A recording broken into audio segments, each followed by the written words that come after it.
Hello friends, എല്ലാവർക്കും പുതിയൊരു വീഡിയോയിലേക്ക് സ്വാഗതം. ഇന്ന് നമ്മൾ തയ്യാറാക്കാൻ പോകുന്നത് ചിക്കൻ മോമോസ് ആണ്. അപ്പോൾ അതിന് വേണ്ടിയിട്ട് ഞാൻ ബോൺലെസ് ആയിട്ടുള്ള ചിക്കനാണ് എടുത്തിരിക്കുന്നത്. അത് നമുക്ക് നന്നായിട്ട് മിക്സ് ജാറിൽ ഒന്ന് അടിച്ചെടുക്കണം. അപ്പോൾ അതിലേക്ക് ഞാൻ ഇഞ്ചി വെളുത്തുള്ളി പേസ്റ്റ് കൂടി ആഡ് ചെയ്തിട്ടാണ് അടിച്ചെടുക്കുന്നത്. അപ്പോൾ നിങ്ങളും അങ്ങനെ വേണം ചെയ്യാനായിട്ട്. അപ്പം ആ ചിക്കനകത്ത് അതെല്ലാം കൂടി ഒന്ന് മിക്സ് ആവും. അതിന് വേണ്ടിയിട്ടാണ് നമ്മൾ അങ്ങനെ ചെയ്യുന്നത്. നന്നായി അരച്ചെടുക്കുക. അപ്പോൾ നല്ലപോലെ അരഞ്ഞു വന്നിട്ടുണ്ട്. ഇനി നമുക്കിതൊരു പാത്രത്തിലേക്ക് മാറ്റാം. അതിനുശേഷം നമുക്ക് മാവ് കുഴയ്ക്കാം.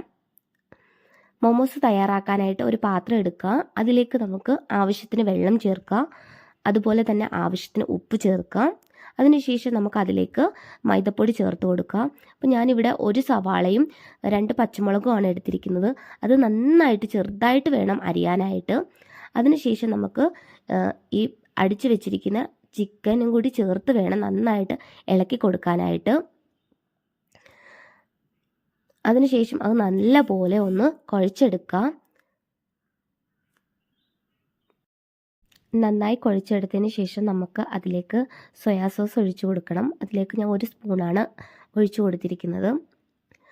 പിന്നെ നമുക്ക് പൊടികൾ ചേർത്ത് കൊടുക്കാം.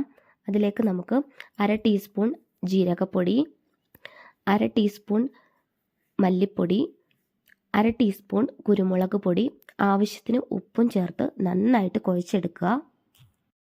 മാവ് നമ്മൾ അപ്പോഴത്തേക്ക് അവിടെ കുഴച്ച് വെച്ചിട്ടുണ്ടായിരുന്നു. അത് ഓരോ ഉരുളകളാക്കിയിട്ട് നന്നായിട്ട് പരത്തിയെടുക്കുക. മൈദപ്പൊടിയും കൂടി ചേർത്ത് വേണം നമ്മൾ പരത്തിയെടുക്കാനായിട്ട്, അല്ലെങ്കിൽ നമ്മുടെ കൈ ഒട്ടിപ്പിടിക്കും. അതിലേക്ക് നമുക്ക് ഇനി ഫില്ല് ചെയ്യാം. നമുക്ക് പല ഷേപ്പിൽ വേണമെങ്കിൽ നമുക്കത് ഫില്ല് ചെയ്ത് കൊടുക്കാം. നന്നായി ഫില്ല് ചെയ്തതിന് ശേഷം അത് നല്ല പോലെ ഒട്ടിച്ച് വേണം കൊടുക്കാനായിട്ട്.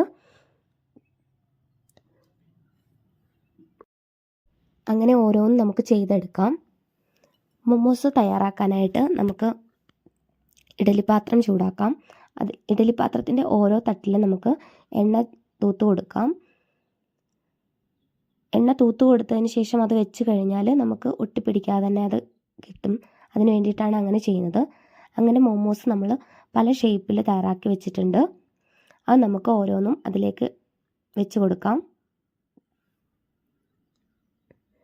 മോമോസ് അവിടെ വേവുന്ന സമയം കൊണ്ട് നമുക്കിവിടെ തക്കാളി ചട്നി ഉണ്ടാക്കാം.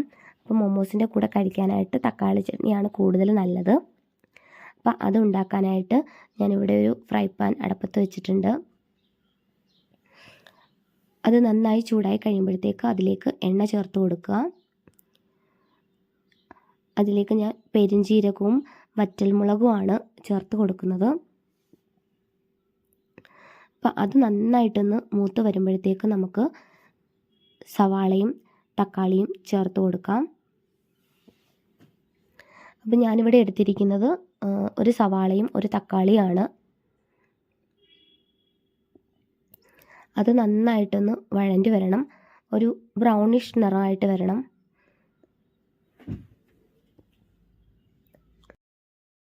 നല്ല ഒരു ബ്രൗൺ ആകുന്നത് വരെ ഇളക്കി കൊടുത്തുകൊണ്ടിരിക്കുക.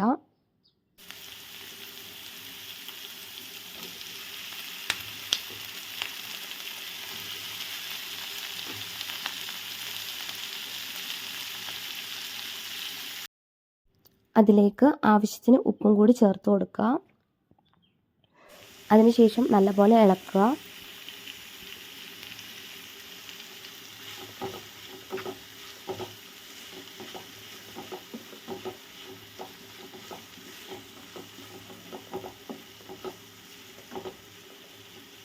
അപ്പോൾ നല്ലതുപോലെ ഒന്ന് വഴണ്ടി വന്നിട്ടുണ്ട്. അപ്പോൾ നമുക്ക് ഇതിലേക്ക് വെളുത്തുള്ളി കൂടി ചതച്ച് ചേർക്കേണ്ടതുണ്ട്. അപ്പോൾ ഞാനിവിടെ 2 അല്ലി വെളുത്തുള്ളി കൂടി ചതച്ച് ചേർക്കുന്നുണ്ട്. അതിനുശേഷം നന്നായിട്ടൊന്ന് മൂക്കുന്നവരൊന്ന് ഇളക്കി കൊടുത്തുകൊണ്ടിരിക്കുക. വെളുത്തുള്ളിയും നല്ലപോലെ മൂത്ത് വന്നിട്ടുണ്ട്. ഇനി നമുക്കിത് അരച്ചെടുക്കാം. അതിലേക്കൊരു മിക്സി ജാർ എടുക്കുക. അതിലേക്ക് ആവശ്യത്തിന് വെള്ളവും കൂടി ചേർത്തിട്ട് നന്നായിട്ട് അരച്ചെടുക്കുക. അങ്ങനെ നമ്മുടെ തക്കാളി ചമ്മന്തി ഇവിടെ റെഡിയായി. ഇനി നമുക്ക് മൊമോസ് റെഡിയായി നോക്കാം. അപ്പോൾ നമ്മുടെ മൊമോസും ഏകദേശം വെന്ത് കഴിഞ്ഞു. ഇനി നമുക്കതൊരു പാത്രത്തിലേക്ക് സെർവ് ചെയ്യാം. അപ്പോൾ എല്ലാവരും ട്രൈ ചെയ്യുക. Thank you for watching. Next video ആയിട്ട് ഞാൻ വരുന്നതായിരിക്കും.